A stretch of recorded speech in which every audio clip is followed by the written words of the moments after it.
Hello and welcome to Blackhawk TV's presentation of BW hosting the Prescott Cardinals.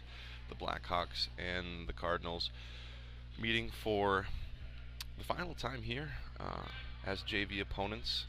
And we are just about to get started. 16-minute halves for JV. My name is Jordan Lehman. I'm joined by our cameraman, Zach Ambrose, and Coach Jeremy Nygaard. How you doing, Nygaard? I'm doing well. It's good to be back up here in the booth. Yeah, it is. So this is the first time I'll have the privilege of seeing Prescott girls play this season. Obviously, you were in Prescott earlier this season for... I wasn't. You weren't? Nope. Who made that basket? Don't know. I was too busy shaking my head at you. I did not go to Prescott. I'm guessing my boys probably had basketball practice that night, and I was playing dad shuttle. I believe our JV lost, and our varsity then lost a close contest. Hey, we got the varsity scoreboard up, and we also have Stella Kahn playing some JV. That's new. Yep, so Stella has been sick. She had missed a handful of practices. I know she was not at Osceola. And so I don't know if it's to help get her legs back or... That's going to be a foul. So a lot on the line tonight in the varsity matchup. Brackets have been released for those that may not be aware. The postseason brackets for Divisions 1 through 5 in girls have been released. The Hawks are a 2 seed, and Prescott is a 3 seed in their region. So tonight will be a good indicator for a potential regional final if the Hawks are able to take care of business in the semi along with Prescott. And Prescott also tonight can lock up at least a share of the conference, something that they obviously kind of are in a habit of doing, both boys and girls in Prescott. So trying to take care of business there, and then they'll have a chance in a real big game to close it out against Ellsworth for the outright championship. So a lot on the line tonight. Should be a lot of fun as these teams try to hit full stride. Yeah, and this will be where I put in my plug for being disappointed the WIA can't figure out how to not release brackets until after the regular season's done. I mean, you think back to the old football days where you could go Thursday, Tuesday, Saturday and have plenty of time to prepare. Right. You know, you play Thursday, brackets would be released Friday evening, and then you're playing a game, 3-4 days later. Why you can't figure out how after the season's done on Thursday to get brackets out on Friday afternoon, Friday, midday, and then have the weekend to prep for a Tuesday game. Like that to me is the, they as you advance in technology and in, just generally in the world, things become, a little more streamlined. They released the brackets on a selection show type thing. I mean, it wasn't the most another basket by Stella. It wasn't the most like high tech fancy thing, but you release them and they're out, and now we're going to play another week of games. That to me is just, it's disappointing that the WI can't figure it out, because like you mentioned, there's a chance that Prescott and BW holding seed playing a regional final game in here, well, 10 days from now. Yeah, while Prescott could win the title right on this floor. Yeah, and sweep the team. Yeah. And I get, like, there's other things that go into it, and part of it was, overall winning percentage, and there's a strength of schedule, and it's not like it was an egregious thing that happened. I mean, I like numbers. I like to play with numbers. And so I had plugged in a lot of things because I wanted to see, it's not hard to find good basket by Kylie Castell. It's not hard to find your winning percentage. It's not hard to find an opponent's winning percentage. When you get into opponent's winning percentage, that gets a little more difficult. But I had plugged in a whole lot of numbers, and I had us closer to St. Croix Falls, who was the 1 seed, than I did to Prescott, who was the 3 seed. So it's not like it's this egregious mistake that was made. But if Prescott were to beat Baldwin Woodville again, the numbers change, and that could change ultimately how things spit out. It does help Baldwin that we beat the top 2 teams in the heart of the North. Like, there's no doubt about that. And that we didn't lose many games in general. I mean, you look at at the games we lost. Elk Mound, who was very good. New Richmond, and then Altoona, Ellsworth twice, in Prescott. Right. And so it's not like we lost to teams that weren't good. New Richmond is probably the yeah, they're middle of the pack, and then Elk Mound's 17-6. So Elk Mound is very good. Yep. And there's a decent chance that Elk Mound is going to be playing West Salem in the sectional final or sectional semi.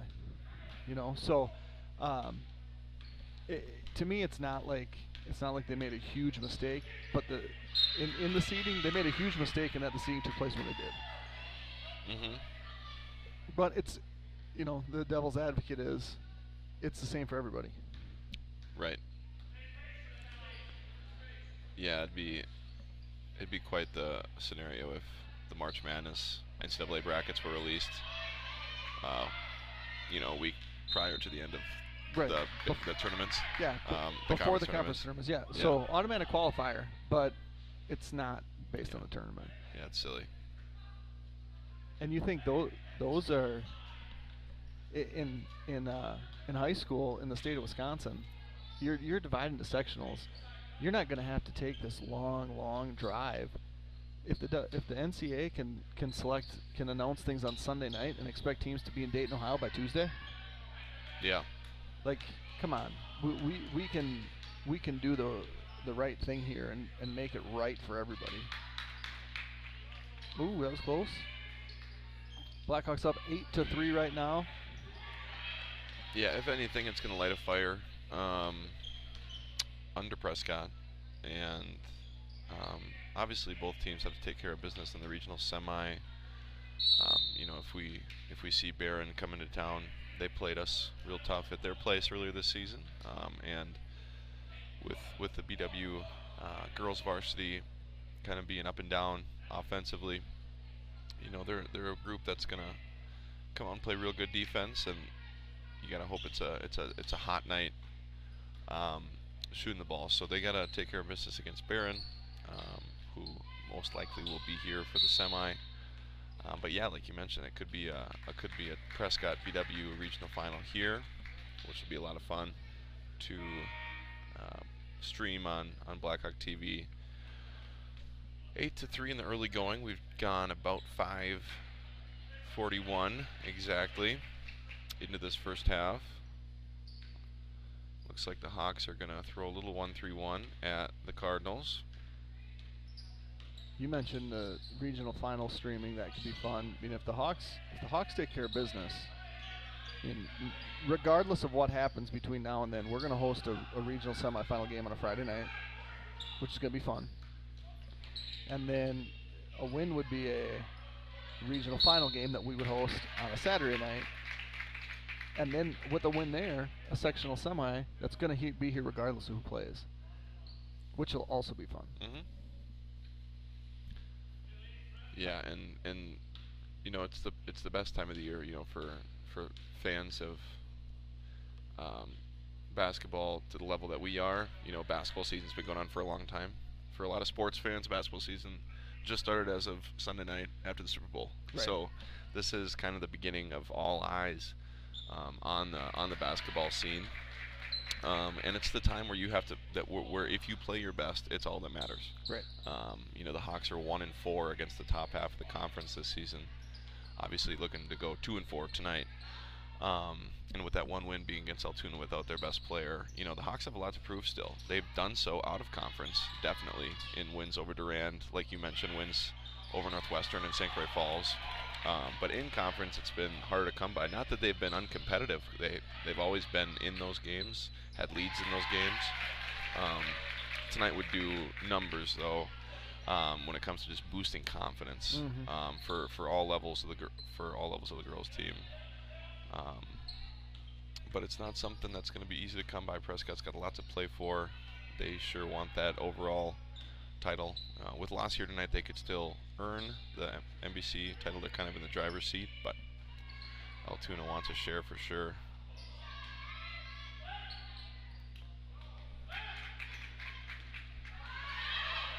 So 8-6 after the Hawks, I believe, jumped to an 8-0 lead.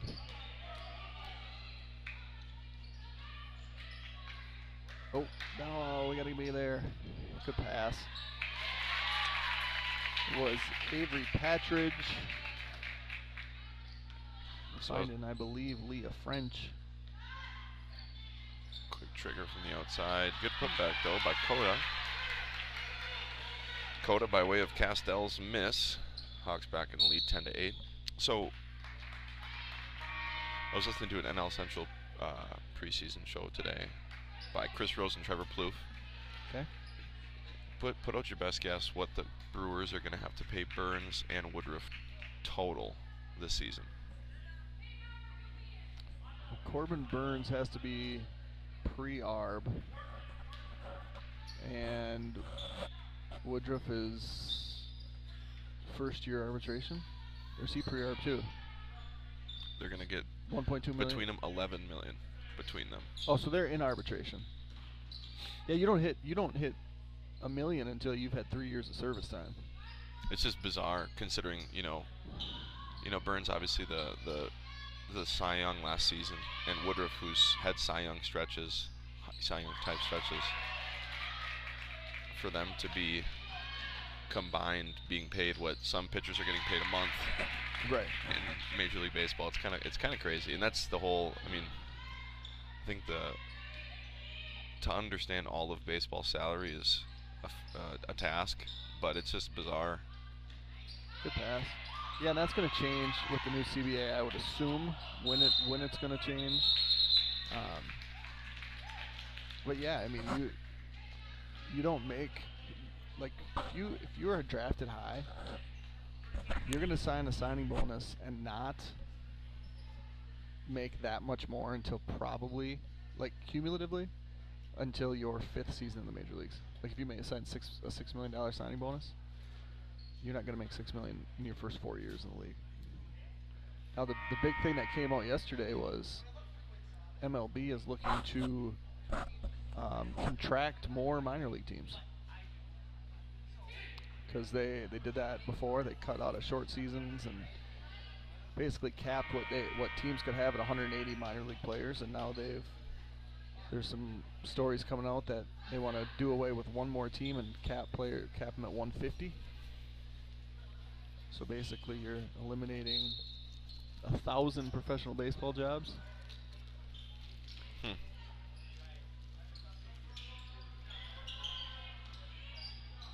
I'm gonna assume that wasn't a terribly popular opinion. Nope. Owners just want to pay less. Yeah. Well, owning a major league team is riskier than playing the stock market, as all people understand and know. So. Yeah, and all you do is you play for a hunk of metal anyway. Bobby Manfred, hot takes. He's the worst. Yeah, he's up there. I'm not sure if curling has a coordinator, or if darts has a national overview coordinator, but Rob Manfred's pretty bad. So there was I can't think of the word, but it's like the World Soccer Federation, whoever was in FIFA? charge of that. Yeah. There was some corruption. Oh yeah. And that guy was the worst. And then there was stuff in boxing, and that whoever was in charge of the boxing commission, that they were pretty low on the list. And then you just have Manfred, who he's going for the title. Yeah, and he's not.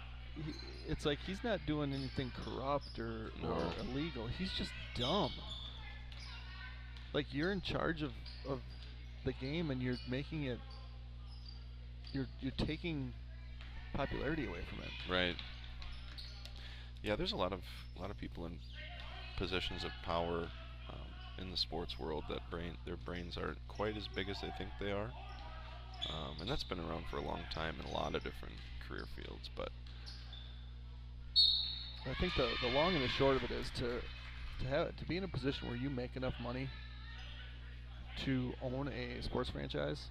You probably wronged some people on the way there.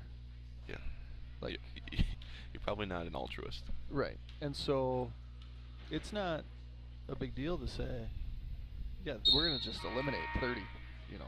Yeah. That's because you and hurting people's feelings is just not the same. Mm-hmm. Got a 10-10 tie here, 6 minutes left in the first half. If you're watching at home and you're like, man, that guy standing up on the sideline looks tall, it's not because he's closer to the camera. It's because he is a 7-foot former Division I college basketball player, and Owen Hamilton. Yeah, he was about as dominant as they come. He had a real nice stretch. Played with a lot of good players as well at Prescott, and took him to state one time. They lost that trip down after he graduated PD, closed the deal. But yeah, he in large part, there were some Brickshaws before him that kind of got the ball rolling under Coach Johnson, but Owen really took Prescott to a new level, and they really have not, other than last season, a little bit of a lull, haven't really dipped down from that level. Nope, they've been really good.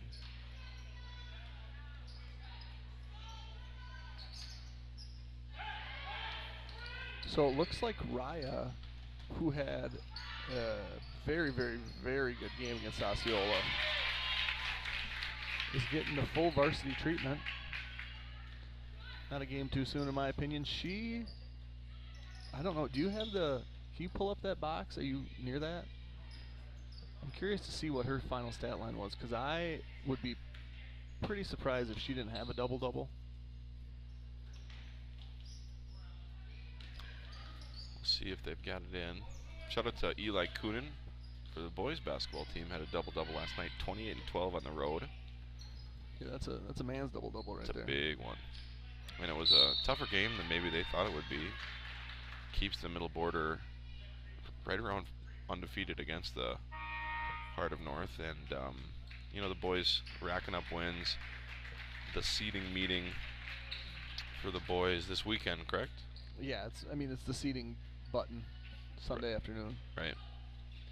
We'll see if they get closer to the target time. WIA said they would have the seating links to these shows. There's an and one. And one. Pause. And that's Maggie Jensen. And ones at Blackhawk TV are brought to you by Packman's Concrete. You can reach Nick Pack at 612-804-5222 or at packmansconcrete@gmail.com for all your concrete needs. There was a website, the WIA page, that says link or whatever, video not available, link coming shortly, and it was supposed to be released at 2 o'clock, and the links didn't become active until like almost 2:45. It's like if you're turning on CBS to see the selection show at 6 o'clock, you want the selection show to start at 6 o'clock, not 6:45. So I have to say, I sent Nygaard a snap. I was watching a basketball game on TV, and someone kept calling it a +1, not an and one. Did they? And I didn't like it. Yeah. +1. Yeah, the Timberwolves announcers call when Anthony Edwards gets fouled after making a shot, they call it an ant one. Oh. Mm-hmm. So Elke had 10 and 6. That's not. I'll take the over on the rebounds. Well, who is the leading rebounder? So Jort 5, Jensen 5, Jort 5, Jensen 4, Haley Jort 6, Raya 6, Marnie 6, Brooke 3 for 30 total. Yeah, I'd watch that over if I was. If I was Edwards. Yeah, I would too. If I was Edwards. If I was Edwards. into that. She had, and I mean, I've either watched them on the stream or watched them in person. She had a top 5 single game on the season. And what they did is they played a 2-3. She came in and she was low and didn't really make a huge impact. But then when they had the next rotation, she came in and she was the high post. And she just opened everything up. Length, athleticism, second shot opportunities. Peyton Mickle for 3.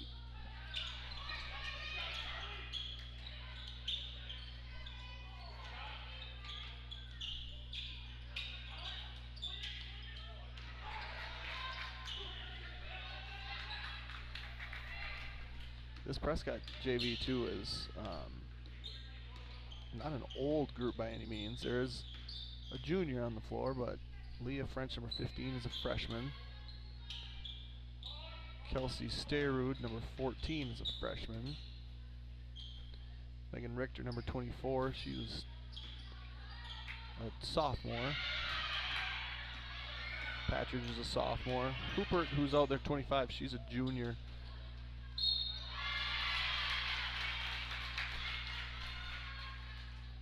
There's another roll on the bench. It's a freshman.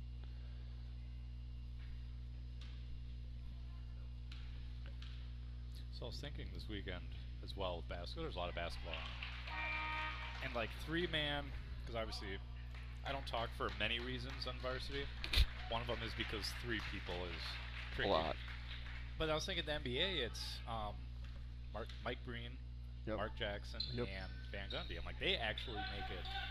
They make it work. I'm trying to think of what each one of us would be if we had to fill. Well, you would be the cameraman. Oh yeah. No, I mean they pick their spots though, and that's it. When you have 2 analysts, one coming from the coaching side, one coming from the playing side, I think that it evens things out a little bit. Although you could argue that Mark Jackson was coming from the coach's side, because if you remember, Mark Jackson was the head coach of the Warriors Right when before they were right before Steve Kerr. Was he there when they drafted Splash Brothers? I would assume so. Maybe not both of them, but yeah, there's a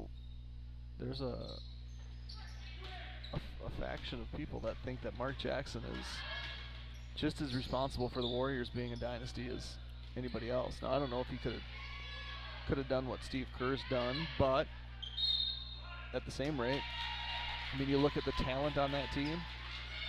Maybe anybody can do what Steve Kerr does. Yeah.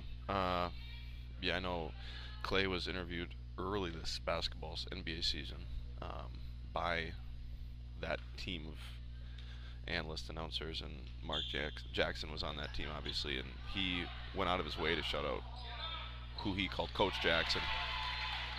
So he's very near and dear to, I think, all of the players that were there at that time, all their hearts. And Steve Kerr has done a really nice job handling the talent, keeping the ship relatively steady through the last 3 years, through injury, especially coming off of a ton of dramatic finishes to different finals, to different comes to transactions with KD and how that all went down between KD and Draymond. I think he's done a real nice job, but yeah, a lot of talent. And they got a stud in Jonathan Kuminga. Yeah, he's pretty good.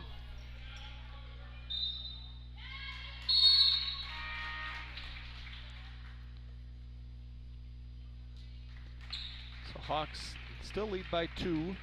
It's been pretty close here since that initial run. You can see points and fouls on the scoreboard.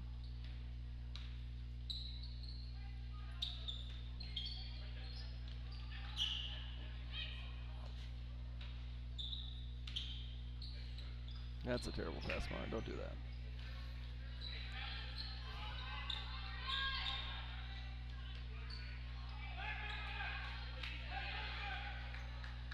How come it seems like when we play at a lot of other schools, the games start a lot later? Remember, I was like, Ellsworth stream isn't working. Ellsworth stream isn't working. That was 7:15, but it was like pregame had just started. So that was just because the JV game had taken.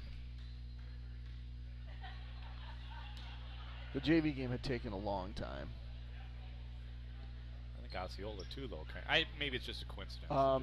The Osceola girls, they had parent night, and they brought all the girls out, and then the girls went out and individually gave something to their parents. Oh, okay. So just a few I've watched. But also our JV game started early tonight. I mean, people weren't even queued up on the stream, and all of a sudden we're going live. I guess I didn't notice they started early tonight, like 5:40. Well, I set it to the destination at 5:39. I looked up, and there was less than a minute left in pregame. Because I'd assume there were bylaws that you had to follow, but I don't know.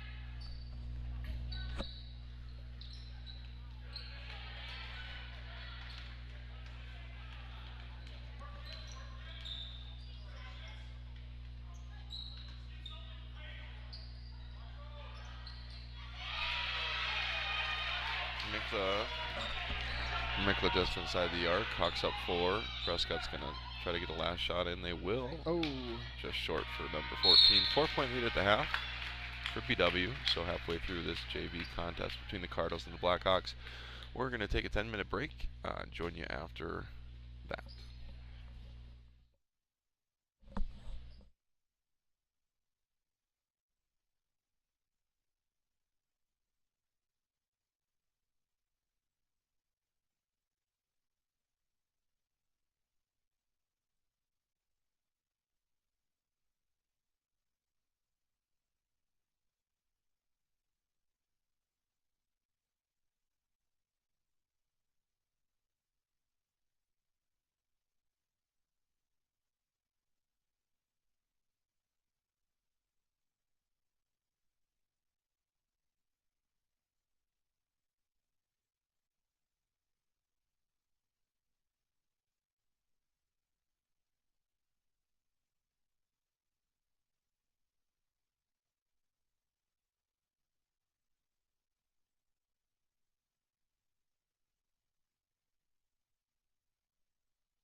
All right, welcome back. We're going to have the second half here between the Hawks and the Cardinals.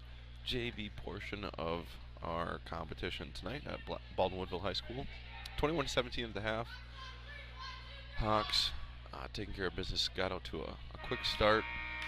Cardinals fought back, and then the Hawks had a couple buckets late to put them up 4. It looks like we're going to have similar starters. Looks like Stella Combs not going to be out there. 33, that's Haley Marr. She's going to start the second half. I think she started the game too. Did she? I don't know if Coda did. But yeah, Mauer, she was sick as well.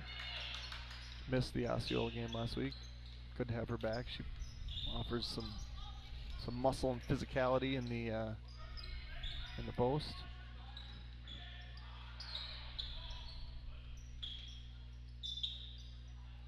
Pre-game meal for the girls tonight was pancakes and bacon, along with an assortment of fruit. You got to go get that, Jenna.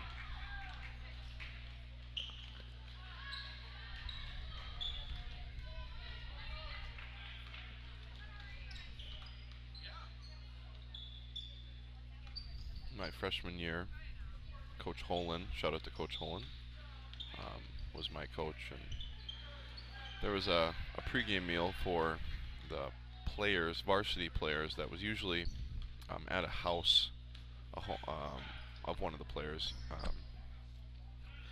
But instead of having it at a player's house, they just had it at the high school cafeteria, and we were allowed to eat. And obviously, with the 5:30, I think was the time for C team and JV starts at that point. Coach Holland was kind of compelling us to load up on carbs, right? get full. And the meal was spaghetti, and all you need to you don't have to really have any knowledge of the digestive tract. You just have to have eaten spaghetti before, right, to understand that an hour is not sufficient. Correct. For you to feel like a high level athlete again. And that was a tough one. We played Durand. I remember back when we would play at Greenfield, sometimes because of different circumstances, and my oh my, was that a game. That's funny. Yeah, that's the kind of stuff though that it only happens in high school sports. It's fun. I don't think they do that anymore. Well, I guess I wouldn't really be aware. I don't know if the boys go to a player's house after school for a meal. I'm not sure if they're doing that. And they did it under Coach Benoit for sure. So I'm not sure if he's doing that again. But did you guys do anything like that? What was your after school routine? Was it? Yeah, we had for home games we would go to a house typically. I think it's been a few years. My pregame routine was typically for road games, get on the bus, put on the headphones, fall asleep. Good anticipation by Coda. Good hands though by number 24 for the Cardinals, Megan Richter. Good take. Yeah, like you mentioned, a lot of youth on this Prescott JV squad. One junior on the JV. Same can be said for BW. They heavy in sophomores and freshmen. Looks like 2 juniors. Who else? You've watched a lot of these girls for a long time. Who else filled out that junior class, kind of up and coming, when it came to like school ball and traveling? Because right now, obviously, we've got Marnie and Shayna. But who else through the years, kind of? Maddie Monacan. Okay. Yep. Fia. Okay. The Hermanson girl that's in that grade. Yep. Is Minder in that grade, or is she she's a grade in that overall? grade, but Okay. I don't know that if she played school ball. Jordan did not play. Jordan Leonard did not play. I'm trying to think of who else would have even been in that class. I don't think their numbers were ever real huge. I'm trying to think of like volleyball players. And I remember they would, when Coach Carroll would put on his 3-on-3 tournament, I think Kylie played in that, but I don't know that she played school ball. But I mean, it was Marnie. You just remember Marnie being the smallest girl in the court and just mixing it up. And then Maddie Monacan, obviously, and Thea. Yeah, and it can sometimes be difficult on, particular grades when, they have a player like Marnie who's just good enough to move all the way up, coming into high school, and it can be tough to lose kind of that leader, both in ability and personality. But Marnie obviously has done a real nice job. Yeah, and I in think her two plus years of experience. I think with that too, it's tough when you lose that kid. And if you go from being a team that won a lot to a team that's not winning, that kind of sometimes takes the wind out of your sails playing the sport. And I think too, not necessarily that it was this group, but if you think historically through the years, when you have really, really strong groups, strong grades, it sometimes is a little taxing for the grade above or the grade below. I think of my graduating class, the year below us was a really good class, and we heard it all the way up.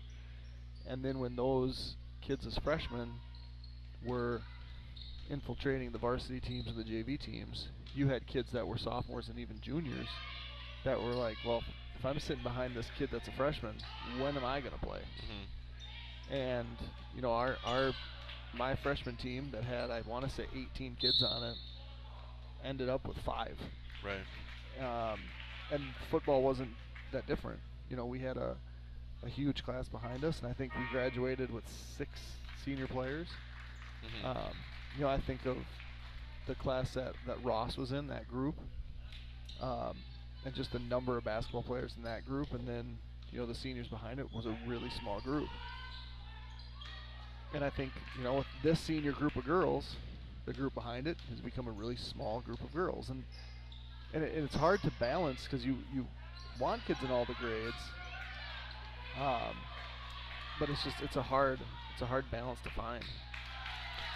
Yeah, I guess one lesson that I've learned, both as a player and as a coach and as a fan now,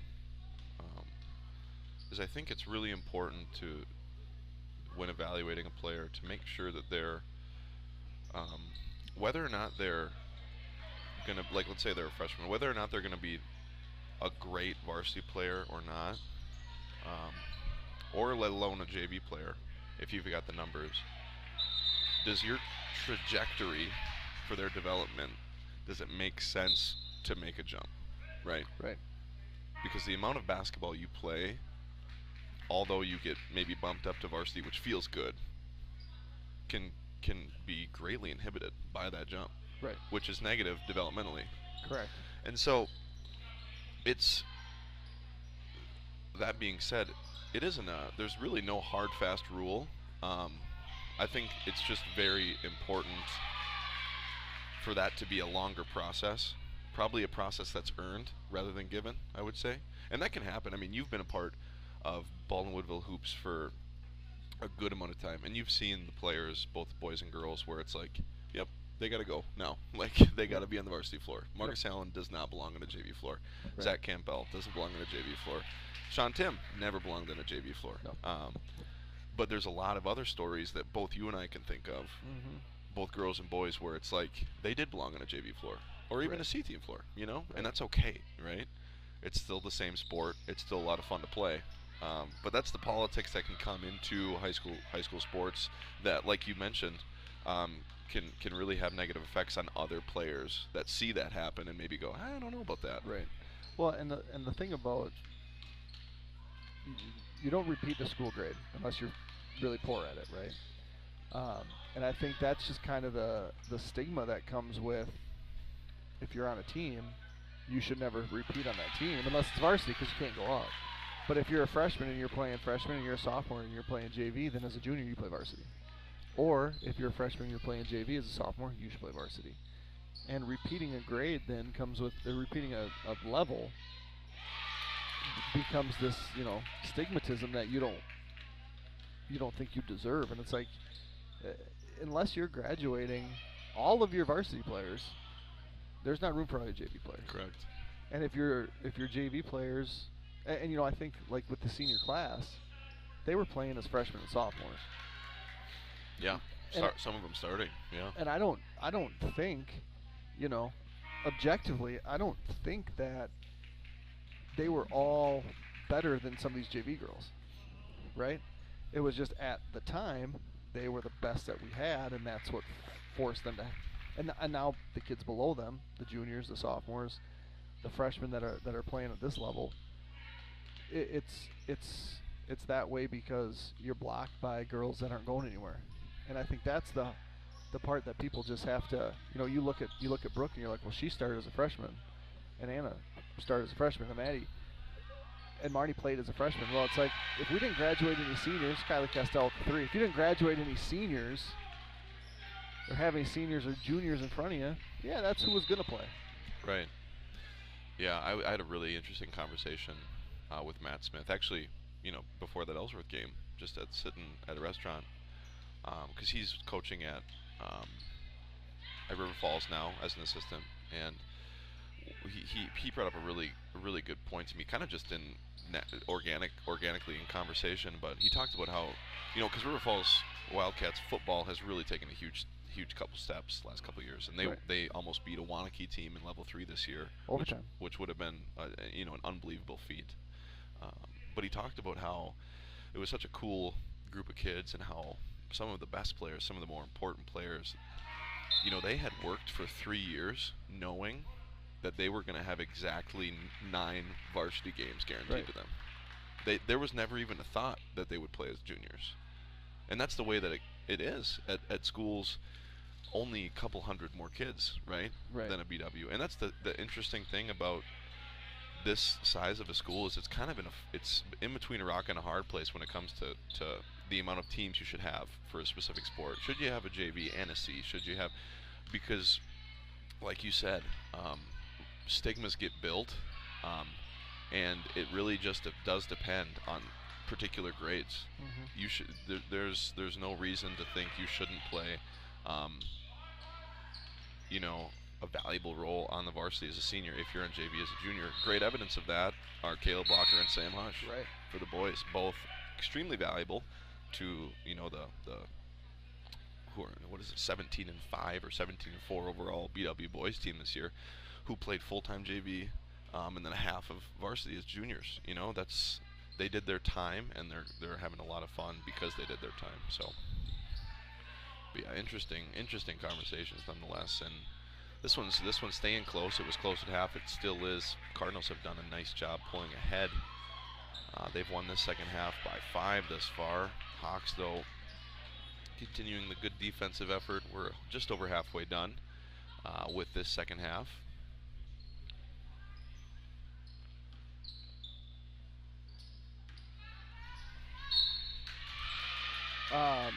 Coach Schomer of the 8th grade girls told me that their season ended with a victory over Prescott. He said his understanding is that when those two teams have played, Prescott's dominated. Like, not close games.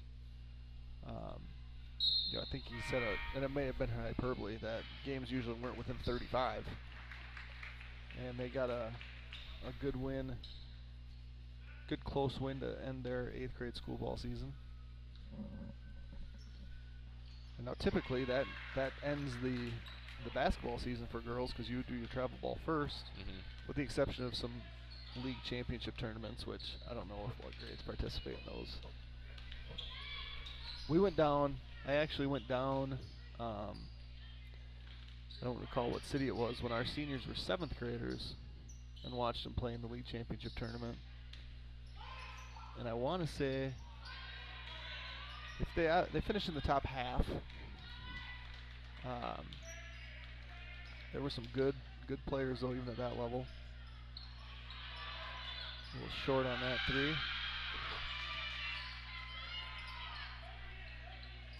Yeah, I'm not sure. I mean, I guess as recently as a couple years ago, I helped out with some of the Great Northwest that we put on at Viking, but when I was playing, those were some of the most fun. Just the way that they were organized and put on. Some of the most fun times, fun experiences playing basketball. 4 games in a day at that time. Now 3. And there was a lot of politics to it too. You know, did you get invited to the league championship tournament? Did you not? Where were you ranked? It was a lot of fun. Yeah, we've had a handful of those tournaments already with my 2 sons. Sorry about the foot there, Zach. But our 7th graders had an overtime game this weekend that they lost to Ellsworth. The previous weekend, the 5th graders, there we go. Good finish by Maggie Jensen. That's another and one. Those are brought to you, like I mentioned earlier, by Packman's Concrete at 612-804-5222 and packmansconcrete@gmail.com. But 5th grade team played 2 overtime games the week before. There was a game this past week in Ellsworth that went into double overtime, and it's not sudden death per se. It's first team to score 3 points. And so the teams, they come out, there's no clock, right? It's just first and 3. Everybody wants to end it with 1 shot. So it's 3 on this side, 3 on this side, 3 on that side. Finally, I believe it was Menominee hit a 2, and then Ellsworth comes down in the next possession and hits a 3 to win the game. And that gave them the championship of the tournament as well. So it was pretty cool. We got Jimbo in the booth. Maybe we want to put a headset on that guy. That would be a great choice. We talk. You don't have to talk about basketball. You talk about whatever you want. Jimbo's probably one of the few people in town that just can be referred to by one name and everybody knows who they are.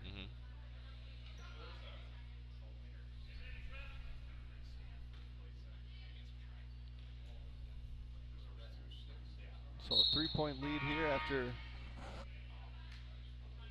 Maggie got the and one, and Prescott came up empty.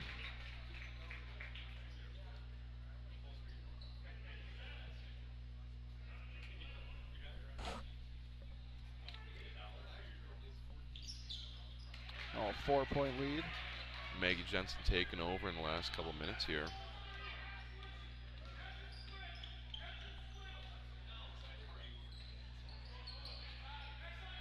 Appears the high schoolers have red out going. Hopefully the student section makes some noise tonight. Big contest here. Prescott travels well all the time, so I'm sure there's going to be a good amount of Cardinal fans in the building. Not sure. I think the boys play Cameron tonight for Prescott in a non-conference matchup that's going to be more competitive than one might imagine. Schools lose enrollment. I think Prescott's a heavy favorite nonetheless, but Cameron's a good program. Oh, Mars. Good strength there. That's 35. Gene roll. Another roll.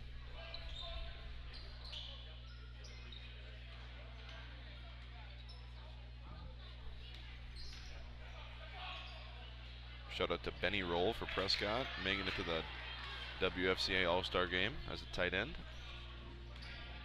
A lot of respect for that young man. Is he playing at RF next year, did I hear? That's a good question. Wouldn't surprise me, but that's a good question nonetheless. That's all right. That's not a bad call. Right. Absolutely. What did you think about the Super Bowl halftime show? Well, I mean, hearing those particular artists perform, it's hard not to be awesome. Like, it's just like seeing them live. And how many of them have you seen live? Definitely not Kendrick Lamar And Have you seen Dre? Yeah. And Eminem, right? Dre, well, there was in '99. It was billed as like the NWA reunion, and so it was Ice Cube, Dre, Snoop came and that was fun. 50 Cent I saw a couple years later with Jay-Z, but I haven't seen Kendrick Lamar. I don't think I saw Mary J. Blige, but she may have been at something. But I mean, I loved it. I was texting with my parents during the game. I found out my dad just had to mute it.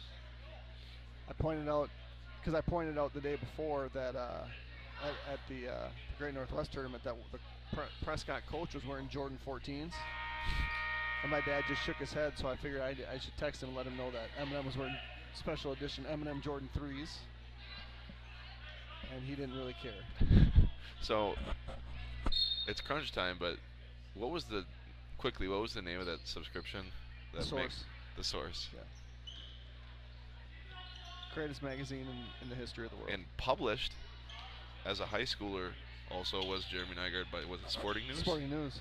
And that wasn't high school. I think that was like... Was that like middle school? Fifth grade, yeah. And what was the take again?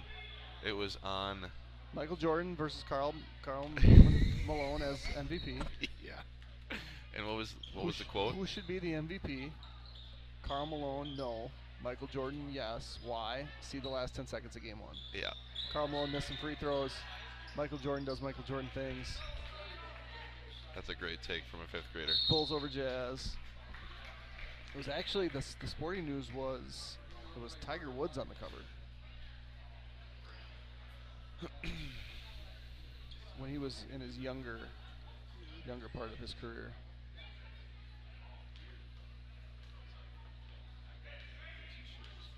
Should have a lively bunch in the student section tonight. We got the boys basketball and the hockey team. Congratulations, by the way, to BW Boys Hockey.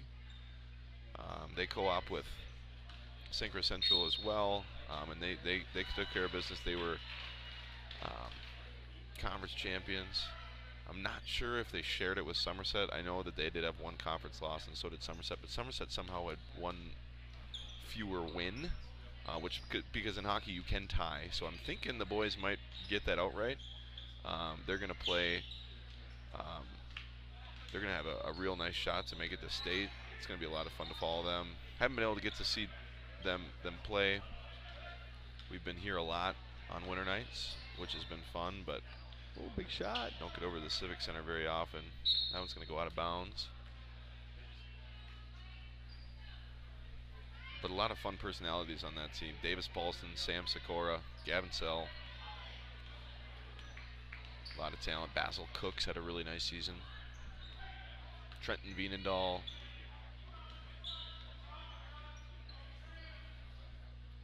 I see Gavin Sell and I'm like, man, Trevor Lawrence is here. I know. It's uncanny. I think we could probably get him an NIL with Head and Shoulders. If Trevor Lawrence is doing any movies, stunt double, yeah. And it's easy. It's an easy couple $100, maybe a couple thousand. I mean, they're not making a movie about him yet after his rookie season. I'll tell you that. No kidding. Pat McAfee reports last week they were out in California. The Pat McAfee show was, and they reported that the Chop House, the bar and grill that Urban Meyer used to own, right? That Urban Meyer was photographed at, yep. is for sale. In Columbus? Yeah. It's no longer going to be Urban Meyer's Chop House. I'm not sure where Urban's at. Probably in Ohio. I would assume that's where his residency is. Maybe Florida. Do you want to buy the restaurant and we'll rename it the Urban Meyer Got Chopped House? Because, when you... Right. Didn't even make it a year. I'm not the biggest Urban Meyer fan, I'll be honest. A year. But I thought he would make it a year, and I thought the Jaguars would be good. And we're all tied up. 35 up, just under 2 to go. And we're going to have some strategy. Some substitutions. Some substitutions between Coach Com Furman and Coach Hamilton. We will have a separate stream for the varsity game.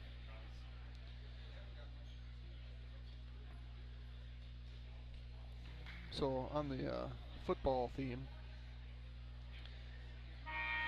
my 2022-2023 fantasy season started earlier today with a draft. Naturally. That is a Dynasty Relegation League.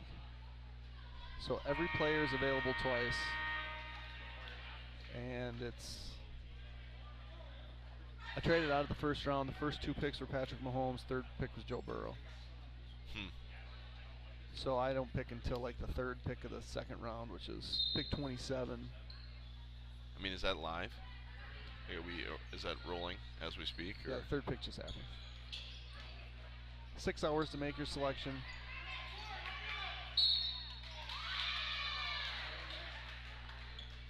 So Hawks are 3 away from the bonus. 2 away now. Foul on Mikla. Not on Mikla, but Mikla was fouled on that last possession.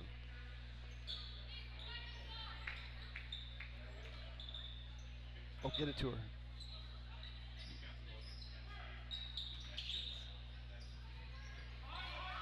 Don't make that pass. Jensen top of the key. Nygaard on the right wing. Barnes a pump fake and go right, spin left type of player. Oh, good Mauer down pass. to Jensen. Finish. Ooh. Not quite. Mauer trying to get the rebound, unable to, Oh. but 14 will dribble that one. That's Kelsey Stay Rude. The fortuitous hop. 1:12 to play. 35 all. Mikla will gather. Jensen's going to drive the baseline. She'll be fouled. Call that on the floor. So both team now. Next foul against them will put the other team on the stripe. As this gym starts to fill up, the band is here. A lot of parents, a lot of fans from the community. That's a foul. Oh, they missed that one. Prescott's going to go. Coast to coast for 21. No good on the shot for Patridge. Under a minute to go, just about 50 seconds. Coda.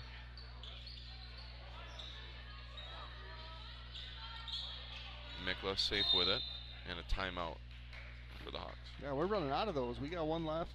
Cardinals got 3. What I'm going to do right now is I'm going to thank all of our sponsors because we should. Firehelm, Langer, Timmerman Realty, St. Croix Garage Doors, Wisconsin Credit Union, CW Garage Door Distribution, Nielsen's Food, Strikers Lanes and Sports Bar, Flagship Ford, A-Star Concrete, Precision Excavating Enterprises, Precision Truck Service, American Family Insurance, Justin Nygaard Agency, Schaefer Financial Services, Blackhawk Garage Door, Anytime Fitness, The Forge Chiropractic, Pete's Construction, Baldwin Lightstream, Auto Appeal, O'Connell Funeral Homes, Fenner & Jewelers, First Bank of Baldwin, Charlotte Heimer with Aflac Insurance, Crystal Orthodontics, TMS Auto, and Village Pharmacy. Those are the sponsors of Blackhawk TV.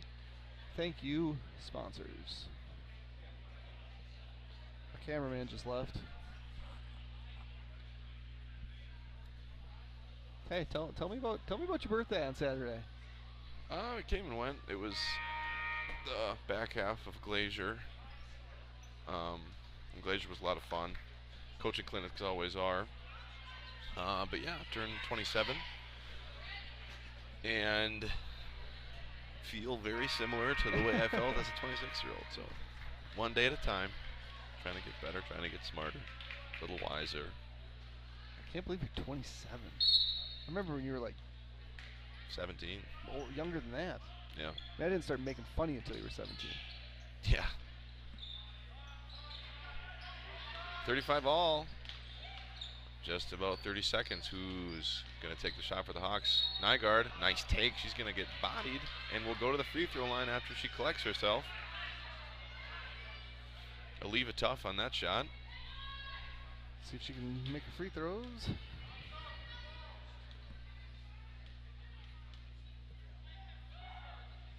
First one good for Nygaard.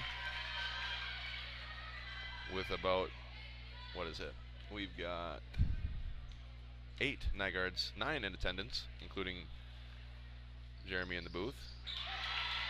And in front of all those fans, Mauer knocks down 2 big free throws. 37-35, Hawks up, just under 30 seconds to go. Prescott timeout.